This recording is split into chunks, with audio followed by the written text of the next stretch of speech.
Ya, shalom.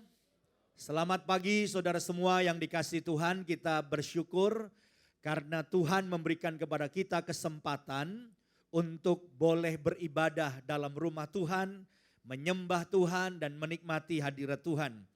Dan saatnya kita mau dengar firman Tuhan. Saya harap semua akan diberkati lewat firman Tuhan pada pagi ini. Kita masih dalam tema besar Facing Your Giants, menghadapi raksasa-raksasamu, dan ini adalah sesi yang terakhir karena minggu depan kita sudah masuk bulan baru. Dan setiap bulan baru ada tema yang lain yang akan kita bahas. Mungkin selama beberapa minggu yang lalu kita sudah membahas tentang pertempuran antara Daud dan Goliat dan kita sudah mendapatkan banyak pelajaran di situ.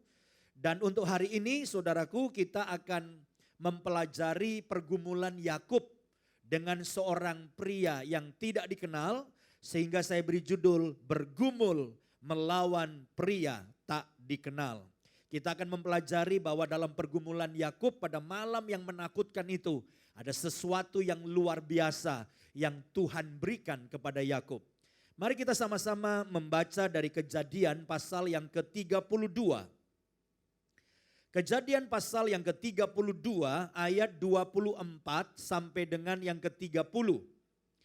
Saya ingin untuk kisah ini semua kita membaca firman Tuhan bersama-sama dan saya percaya membaca firman, merenungkan apalagi melakukan membuat kita diberkati Tuhan. Semua siap membaca ya? Mari kita baca sama-sama. 1, 2, 3. Lalu tinggallah Yakub seorang diri dan seorang laki-laki bergulat dengan dia sampai fajar menyingsing. Ketika orang itu melihat bahwa ia tidak dapat mengalahkannya, ia memukul sendi pangkal paha Yakub sehingga sendi pangkal paha itu terpelecok ketika ia bergulat dengan orang itu. Lalu kata orang itu, biarkanlah aku pergi karena fajar telah menyingsing. Saud Yakub, aku tidak akan membiarkan engkau pergi jika engkau tidak memberkati aku. Bertanyalah orang itu kepadanya, siapakah namamu? Saudnya, Yakub. Lalu kata orang itu, namamu tidak akan disebutkan lagi Yakub, tetapi Israel. Sebab engkau telah bergumul melawan Allah dan manusia dan engkau menang. Bertanyalah Yakub, katakanlah juga namamu. Tetapi saudnya, mengapa engkau menanyakan namaku? Lalu diberkatinyalah Yakub di situ. Yakub menamai tempat itu apa?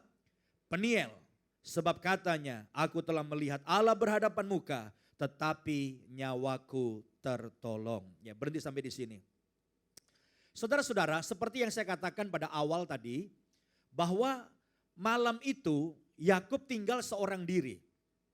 Dan ketika Yakub tinggal seorang diri, tiba-tiba seorang laki-laki yang tidak dikenal karena gelap, wajahnya enggak jelas, itu menyergap Yakub. Dan terjadilah pergumulan di antara mereka berdua. Saya ingin bertanya pada saudara semua. Kalau saudara malam-malam lagi sendirian di satu tempat yang baru. Tiba-tiba saudara disergap oleh seorang yang gak dikenal. Kira-kira apa yang saudara rasakan? Gelap sendirian disergap orang. Apa yang saudara rasakan? Takut, betul takut. Saya percaya ada ketakutan yang luar biasa dalam diri Yakub ketika bergumul dengan orang itu. Nah hari ini mungkin saudara sedang mengalami ketakutan.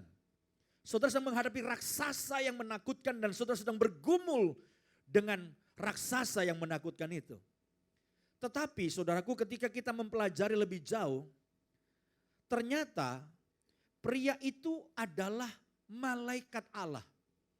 Jadi pria yang tak dikenal yang bergumul dengan Yakub itu kalau kita baca selanjutnya, ternyata pria itu adalah malaikat Allah atau bahkan Allah sendiri. Nah, di sini kita belajar bahwa seringkali di balik pergumulan yang begitu menakutkan kita, yang sedang kita hadapi, ternyata ada Allah di dalam pergumulan kita. Ternyata ada Allah di dalam pergumulan kita. Dan tentunya ada sesuatu yang luar biasa ketika Allah ada di tengah-tengah pergumulan kita. Nah hari ini kita akan belajar lewat kisah pergumulan Yakub ini ada 5 kebenaran yang penting. Saya harap 5 kebenaran ini saudara bisa bawa pulang dan menjadi berkat bagi setiap kita. Apakah setiap kita siap belajar firman Tuhan? Amin. Mari kita belajar, kita mulai yang pertama. Kebenaran yang pertama, Tuhan seringkali mempergunakan masalah untuk melumpuhkan andalan kita. Ini kebenaran yang pertama. Tuhan seringkali mempergunakan masalah, persoalan yang saudara hadapi untuk melumpuhkan semua andalan kita.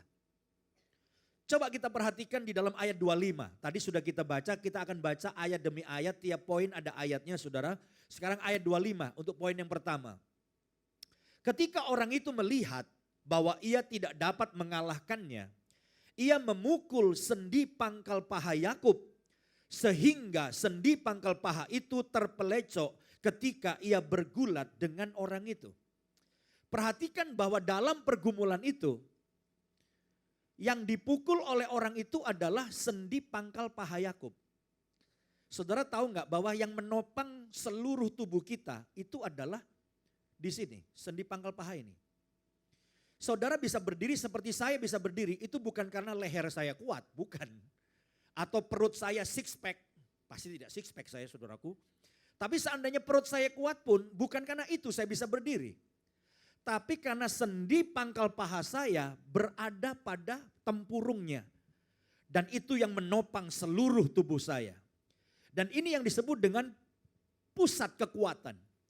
Pada saat pergumulan itu yang dipukul oleh Tuhan adalah pusat kekuatan Yakub. Tahukah saudara bahwa seringkali lewat persoalan dan masalah Tuhan mengizinkan semua pusat kekuatan dan andalan kita itu dilumpuhkan. Kita tidak sanggup menghadapi masalah itu dengan semua kekuatan kita. Mungkin ada di antara saudara yang berpikir saya cukup pandai. Dari dulu saya ranking 1. Waktu kuliah saya lulus dengan predikat cum laude. Saya orang pandai. Tapi akan tiba waktunya masalah saudara tidak bisa diatasi dengan kepandaian saudara. Akan tiba waktunya saudara yang banyak duitnya, yang depositonya banyak, yang saudara punya banyak uang. Tiba-tiba masalah saudara tidak bisa dibereskan dengan keuangan saudara. Saudara mungkin berkata, oh tapi saya punya koneksi. Koneksi saya banyak orang hebat. Jenderal-jenderal itu teman saya. Menteri itu teman saya.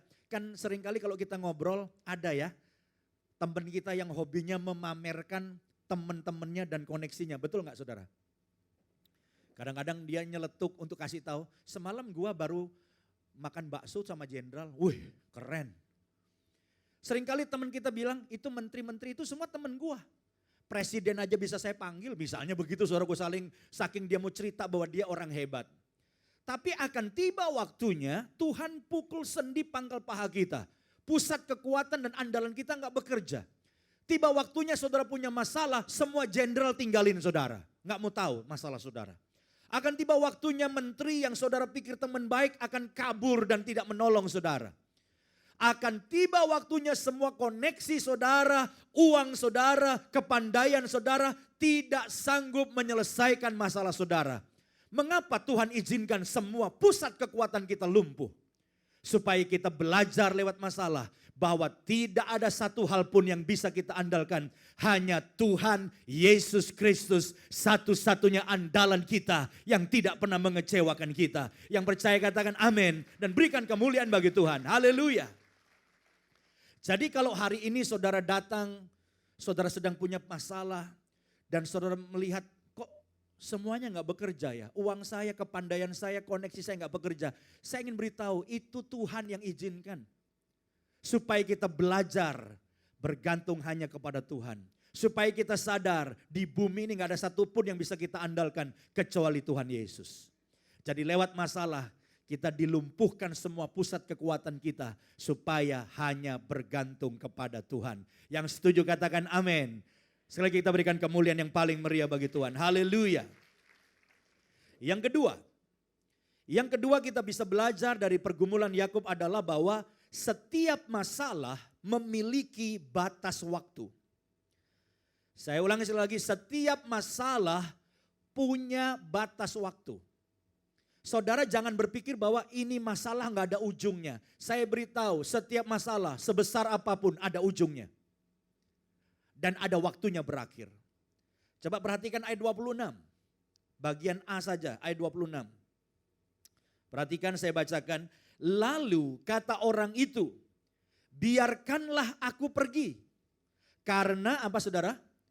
Fajar telah menyingsing. Cukup sampai di sini. Artinya apa? Sedahsyat apapun pergumulan saudara akan berakhir enggak?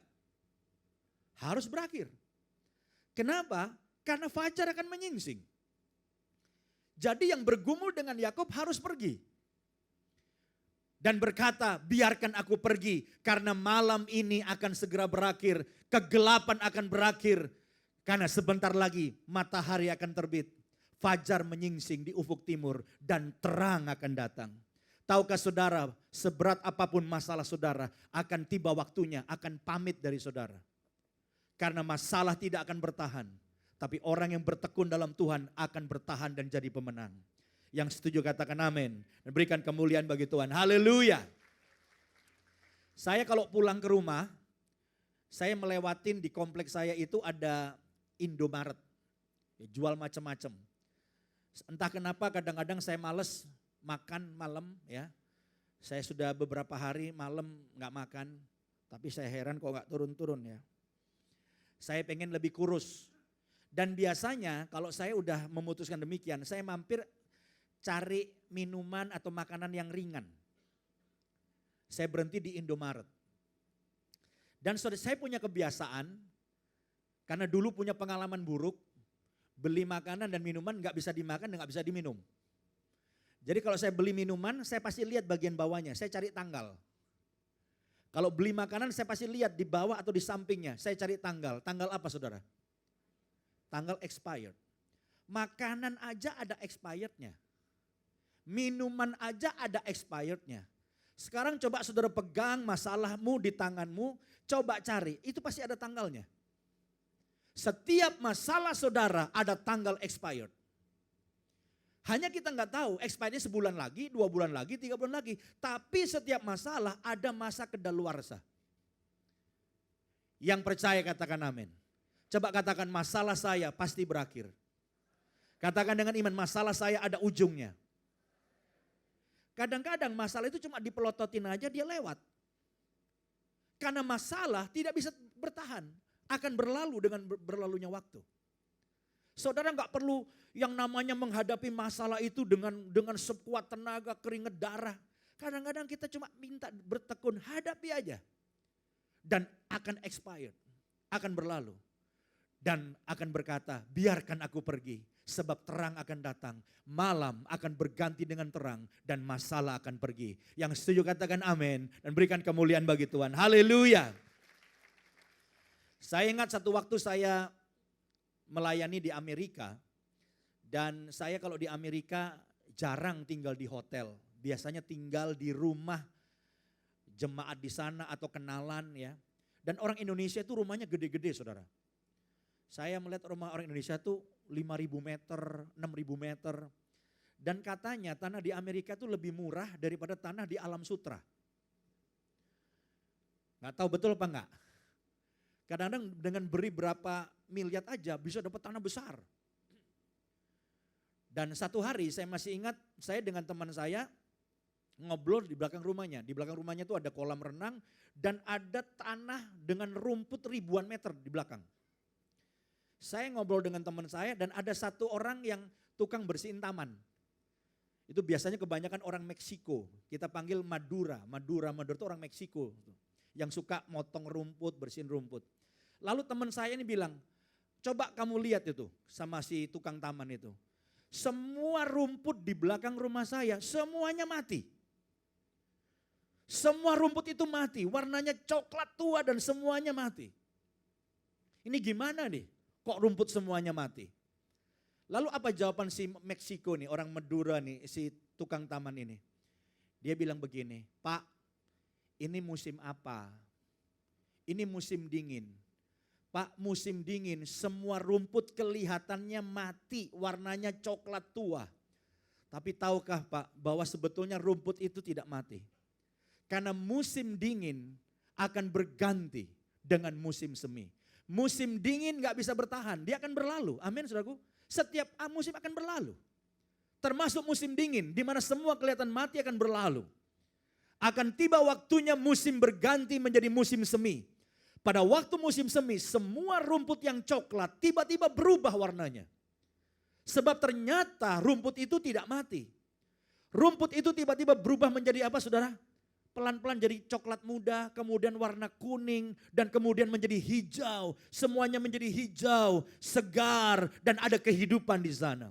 Saya ingin katakan pada saudara, musim dingin dalam hidup saudara, di mana semua kelihatan mati, berkatmu kelihatan mati, sukacitamu akan mati, akan segera berakhir.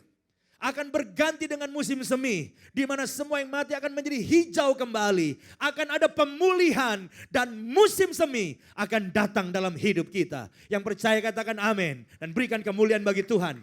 Haleluya. Saudara jangan berpikir bahwa selalu akan musim dingin. Selalu hidup kita nggak ada berkat. Akan tiba waktunya pemulihan akan terjadi. Dan masalah akan berkata aku harus pergi. Musim semi akan datang, kehidupan akan datang, berkat Tuhan akan datang, pemulihan dari Tuhan akan datang, kesegaran akan muncul dalam hidup kita. Yang percaya itu terjadi katakan amin. Dan sekali lagi kita berikan kemuliaan bagi Tuhan. Haleluya.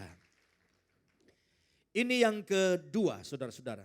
Saya berharap saudara semua bertahan. Bertahan menghadapi masalah, terus bertekun, terus percaya, karena pasti ada batas waktunya. Dan pemulihan akan terjadi. Yang ketiga saudara. Yang ketiga yang kita belajar dari kisah pergumulan Yakub adalah setiap masalah itu merubah hidup kita. Setiap masalah. Kalau hari ini saudara menghadapi masalah, saya ingin beritahu, tidak ada masalah yang terjadi kebetulan. Siapa yang percaya bahwa tidak ada satu masalah yang terjadi kebetulan? Bisa angkat tangan saudara. Saudara percaya nggak ada yang kebetulan? Siapa yang percaya bahwa setiap masalah yang datang dalam hidup saudara pasti seizin Tuhan. Tuhan izinkan. Siapa yang percaya? Puji Tuhan. Kalau Tuhan izinkan masalah ada dalam hidup saudara, apakah saudara berpikir Tuhan jahat dan Tuhan ingin menghancurkan saudara lewat masalah? Saya percaya jawabannya tidak. Tapi masalah itu terjadi dan Tuhan izinkan dalam hidup kita untuk merubah hidup kita. Perhatikan ayat 27 dan 28. Ayat 27 dan 28 saya akan bacakan. Bertanyalah orang itu kepadanya, siapakah namamu? Sautnya, Yakub. Lalu kata orang itu, namamu tidak akan disebutkan lagi Yakub tetapi Israel. Sebab engkau telah bergumul melawan Allah dan manusia dan engkau menang. Perhatikan di sini ada satu perubahan yang luar biasa. Apa perubahannya? Orang itu bertanya kepada Yakub, kamu, siapa nama kamu? Lalu dijawab apa? Yakub. Nama saya Yakub. Lalu orang itu yang adalah utusan Allah, bahkan Allah sendiri berkata, mulai hari ini namamu bukan lagi Yakub, tetapi apa? Israel. Saudara, bicara tentang nama diubah, itu saudara jangan berpikir, ini gak ada arti. Kalau saudara belajar Alkitab, bicara tentang nama, itu nama sangat berarti. Mungkin bagi Shakespeare, nama gak penting. Shakespeare pernah berkata dalam bukunya, what is in the name? Apakah artinya sebuah nama? Shakespeare kemudian melanjutkan berkata, bunga mawar dikasih nama apa saja, gak pengaruh. Harumnya tetap sama. Nama gak penting. Tapi kalau kita bicara dalam konteks Alkitab, nama itu penting.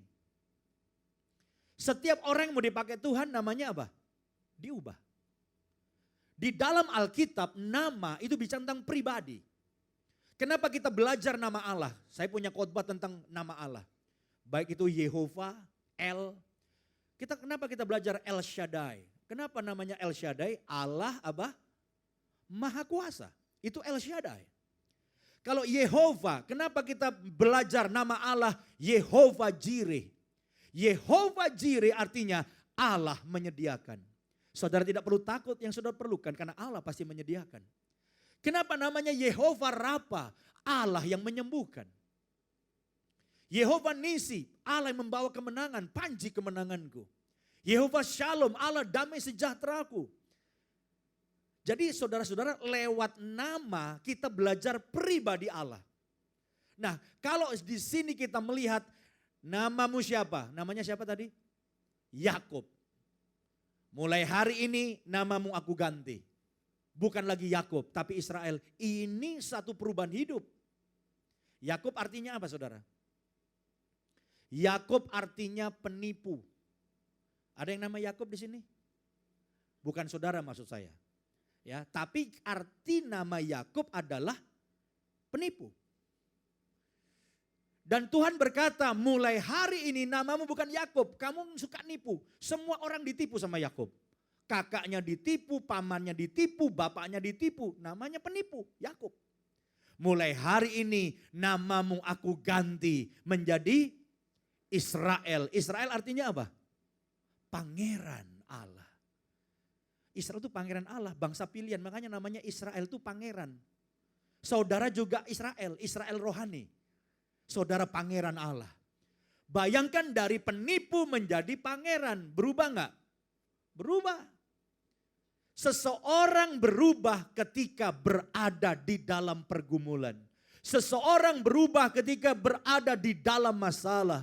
Seseorang berubah ketika di dalam persoalan dan problem.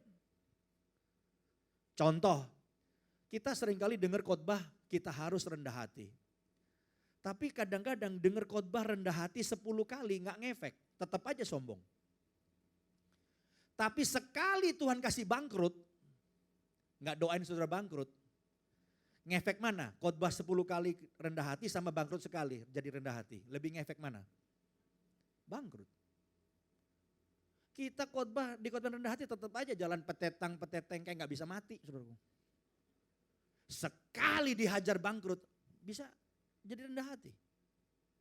Rendah hati datang kenapa? Karena dalam pergumulan, dalam masalah. Saudara dikhotbahin soal doa, ayo doa, ayo doa, ayo doa. Tetap aja malas doa. Coba sekali kena masalah berat. Tiba-tiba orang malas doa jadi rajin doa. Tanya sama Pak Apolos tuh yang suka mimpin doa semalaman. Tiba-tiba muncul wajah-wajah asing Pak. Yang gak pernah ikut doa semalaman tiba-tiba ikut doa semalaman. Lalu ditanya, Bu tumben bisa ikut doa semalaman. Iya Pak Pendeta udah 3 bulan suami gak pulang. Tuh kan ada masalah. Kalau semua berjalan baik, semua oke, orang disuruh tekun berdoa juga sulit. Begitu kena masalah berat, tiba-tiba ikut doa. Wong aromanya doa malam itu aja sering buat bercandaan. Kalau KKR tuh wanginya eskada. Apa minyak-minyak yang tuh baunya. Ya rambutnya tinggi-tinggi ibu-ibunya, tas bermerek. Nah itu kalau ikut acara-acara apa, seminar, KKR. Tapi yang ikut doa malam itu banyak kan aromanya minyak kayu putih. Gitu saudara-saudara katanya. Tapi tiba-tiba ada minyak eskada masuk juga. Kenapa? Ada masalah. Jadi kalau hari ini saudara ada masalah, saya ingin katakan itu bukan kebetulan. Tuhan mau merubah hidup kita. Siapa yang percaya bahwa Tuhan sedang merubah hidup kita? Lewat masalah, lambaikan tangan saudara. Wow, luar biasa.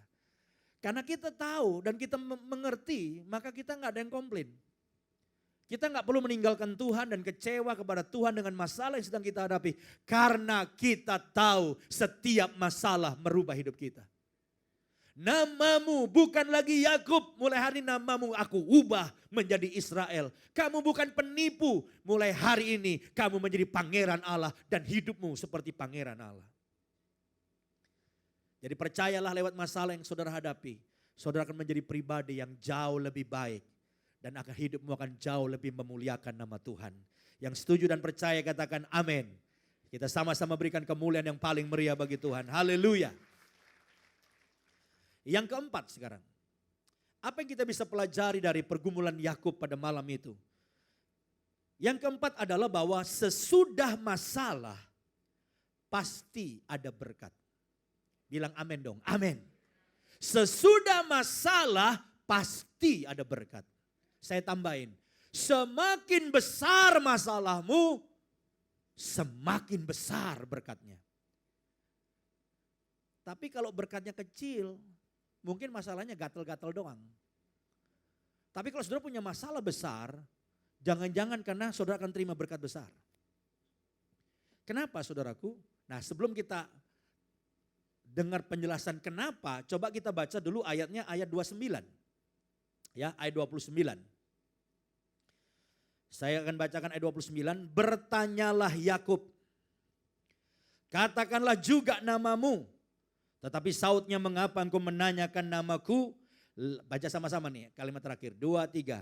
Lalu diberkatinyalah Yakub di situ. Kapan Yakub terima berkat? Kapan Yakub terima berkat yang merubah perjalanan hidupnya ke depan? Sesudah pergumulan. Kalau saudara membaca kisah selanjutnya, Yakub mengalami perubahan. Yakub punya hidup diberkati Tuhan dengan luar biasa. Itu pada malam itu terjadi perubahan. Hidupnya diberkati. Kenapa? Dia terima berkat sesudah mengalami pergumulan.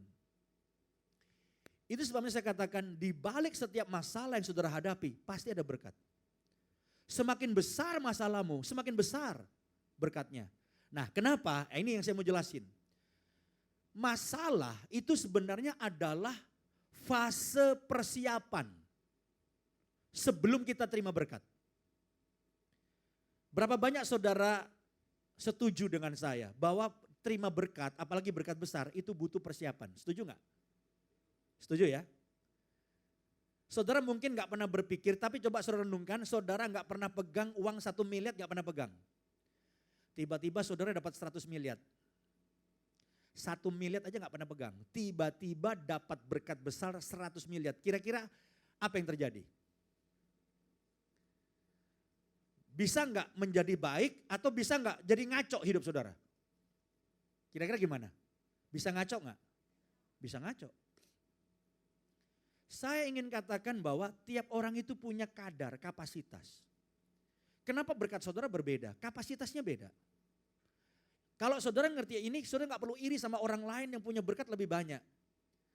Karena Tuhan menakar berkat saudara, seberapa besar saudara mampu menerimanya.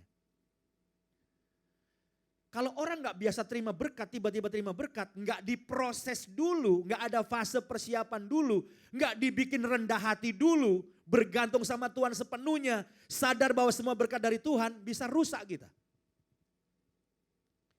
Saya pernah membaca satu buku, kisah orang-orang yang menang lotre. Ada belasan, ada yang terima puluhan miliar sampai ratusan miliar. Ternyata ujungnya sama saudara. Mereka semua bilang seandainya boleh memilih, lebih baik saya tidak pernah mendapatkan lotre. Loh, kenapa bisa milih seperti itu? Karena di situ diceritakan setelah dia dapat duit dalam jumlah besar, hidupnya mulai ngaco. Mulai jarang pulang rumah. Kemudian keluarganya berantakan. Kemudian dia bercerai. Kemudian dia terlibat dengan narkoba, terlibat dengan judi, dan ujungnya nol, minus malah. Kenapa orang-orang yang terima lotre rata-rata ujungnya hancur keluarganya dan akhirnya miskin lagi? Jawaban saya cuma satu, sebab banyak orang dapat berkat besar tanpa apa? Persiapan. Makanya saya pernah menyatakan dalam khotbah-khotbah saya bahwa istri-istri yang bijaksana tidak akan berdoa untuk suaminya, Tuhan berkatilah suami saya, berilah dia berkat yang luar biasa. Biar karirnya naik Tuhan, biar dia naik, terbang, nggak pulang. Kenapa? Karena manusia sama kelemahannya. Kita dekat Tuhan ketika semua stabil-stabil aja. Tapi orang itu bisa rusak gara-gara naiknya kekencengan. Dapat berkatnya luar biasa. Jadi kalau hari ini saudara dalam problem, dalam masalah, percayalah itu adalah persiapan untuk terima berkat.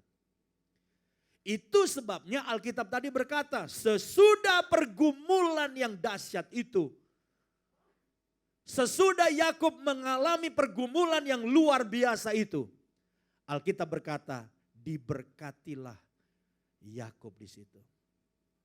Berapa banyak sudah percaya sesudah masalah pasti berakhir, percaya? Pasti berakhir. Saya nggak tahu kapan, Tuhan yang tahu. Itu ada expirednya kan. Bisa sebulan lagi, 2 bulan lagi, tapi pasti berakhir. Tapi sesudah masalahmu selesai, ada berkat. Siapa yang percaya sesudah masalah ada berkat yang saudara terima? Lambaikan tangan saudara. Dalam nama Yesus yang angkat tangan, saudara pulang sesudah masalah terima berkat. Yang percaya katakan amin dan berikan kemuliaan bagi Tuhan. Haleluya. Sesudah masalah pasti ada berkat yang Tuhan sediakan bagi setiap kita. Yang kelima, yang terakhir. Sesudah ini saya ingin kita doa sama-sama. Supaya saudara menerima lawatan Tuhan, menerima pembaharuan dari Tuhan, menerima kekuatan dari Tuhan. Yang kelima, yang terakhir ya. Melalui masalah kita dapat melihat Tuhan. Melihatnya saya kasih tanda kutip karena bisa jadi bukan melihat langsung. Bisa melihat karyanya, melihat mujizatnya. Itu kemuliaan Tuhan juga. Melihat itu juga bisa dalam vision, penglihatan. Ya, sehingga saya kasih tanda kutip melihat Tuhan.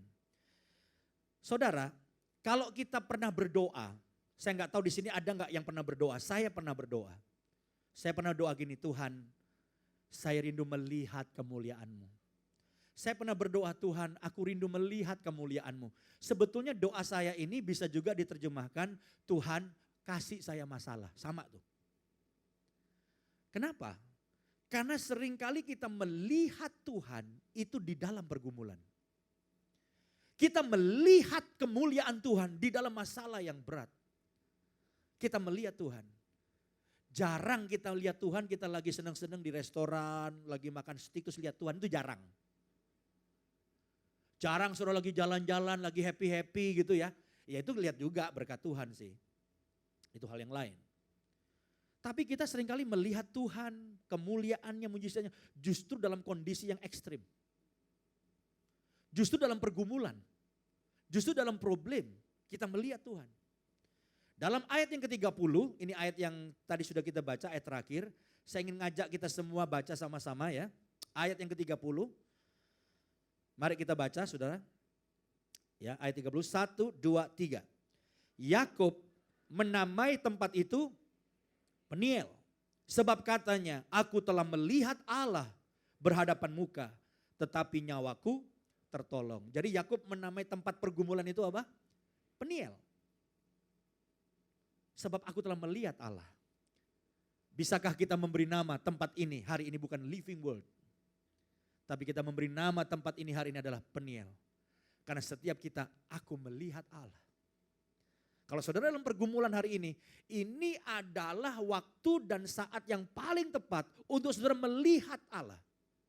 Seperti Yakub berkata, ku beri nama tempat ini Peniel. Sebab di tempat ini lewat pergumulan yang aku alami, aku melihat Allah. Aku melihat kemuliaannya. Saya punya rekan seorang hamba Tuhan menceritakan bagaimana dia jadi hamba Tuhan. Masa mudanya adalah masa muda yang rusak, kacau, tidak peduli Tuhan. Dalam semangat seorang muda yang sedang menikmati kenikmatan duniawi sepuas-puasnya. Tiba-tiba tanpa tanda-tanda dia jatuh sakit parah.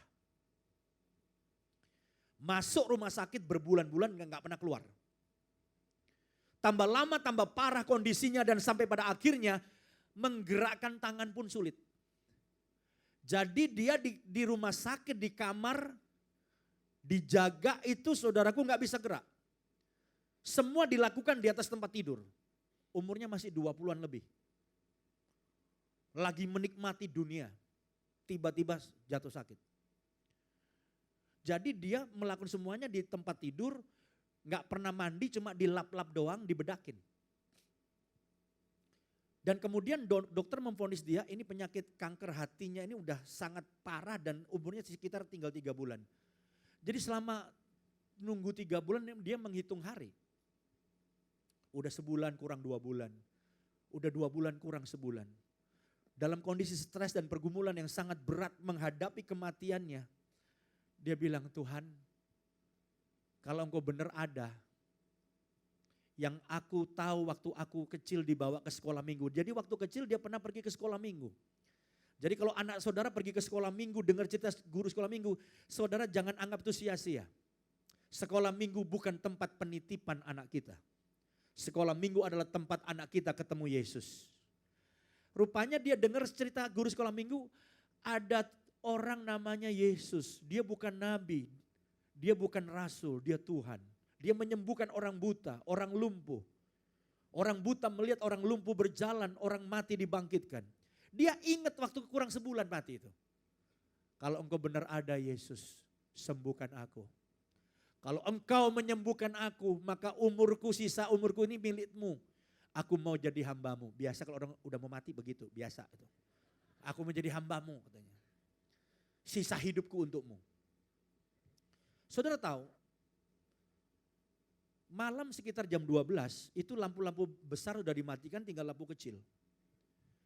Tiba-tiba ruangan yang gelap di rumah sakit itu tiba-tiba terang benderang luar biasa. Dan teman saya cerita, saya nggak bisa lihat mukanya, terlalu bercahaya. Cuma orang itu jalan mendekat, cuma pegang kepala saya berapa detik doang. 3-4 detik. Saya merasakan itu jutaan watt tuh buat masuk ke tubuh saya. Panas luar biasa. Tapi membuat saya begitu nyaman dan saya tertidur. Orang itu langsung hilang. Jam 5 pagi dia bangun, kok dia merasa badannya enteng. Ngangkat tangan biasanya susah, kok bisa? Gerak-gerak kepalanya, loh kok bisa? Lalu dia coba duduk, loh kok bisa duduk? Dia coba turun pelan-pelan, kaki satu turun. Loh kok bisa? Dua-duanya, loh kok bisa? Berdiri, bisa. Waduh, aku udah sembuh. Yesus menyembuhkan aku. Itu pria baju putih yang menjamah aku ketika aku berdoa, Yesus kalau engkau ada sembuhkan aku, telah datang menyembuhkan aku. Aku melihat Tuhan. Langsung suruh begitu dia berdiri jam 5 lebih gitu ya. Dia merasa badannya gatal semua, gak pernah mandi. Langsung dia ke kamar mandi, dia keramas. Dia mandi dan udah kebiasaan abis mandi dikasih apa sama suster? Dia bedakin semua badannya. Mukanya dibedakin, wah putih semua kayak donat, putih semua udah. Lalu selesai mandi pakai bedak dia keluar. Pas jam 6 dia keluar, pas suster jam 6 masuk. Suster kan hanya melihat di kamar tidur, itu tempat tidur selalu ada dia. Udah jarang bergerak, udah dianggap inventaris kamar lah. Saudaraku. Begitu dia masuk, belum sempat lihat ke tempat tidur, si orang ini keluar kayak donat, mukanya putih. Dia langsung kaget, dikiranya apa? Setan, wah! Dia kaget langsung kabur keluar saudaraku. Gempar rumah sakit itu. Berapa hari kemudian dia dinyatakan sembuh total dan dia keluar dari rumah sakit dan jadi hamba Tuhan. Kapan dia melihat Tuhan? Bukan lagi lagi mabok-mabok, bukan. Bukan lagi pesta di hotel, enggak. Dalam pergumulan hidup dan mati kurang sebulan, aku melihat Tuhan. Jangan-jangan lewat masalahmu gue melihat kuasa Tuhan. Kuasa Tuhan yang menolong saudara, mujizat Tuhan yang menolong saudara, itu juga Anda melihat Tuhan. Jadi hari ini kalau saudara dalam pergumulan dan masalah, ini adalah kesempatan saudara mengalami apa yang Yakub alami. Aku melihat Tuhan. Dan beri nama tempat ini hari ini, aku beri nama Peniel. Karena aku ketemu Tuhan, aku melihat Tuhan dan aku melihat kemuliaannya. Mujizatnya, pertolongannya dinyatakan. Tetap bertahan dalam masalah. Masalahmu tidak akan terus bertahan. Masalah saudara ada expirednya. Orang yang bertekun dalam doa dan percaya Tuhan akan mengalami kemenangan. Nikmati masalahmu dan terima berkatnya. Makin besar masalahmu, makin besar berkat Tuhan. Dan terima berkat Tuhan untuk kemuliaan namanya.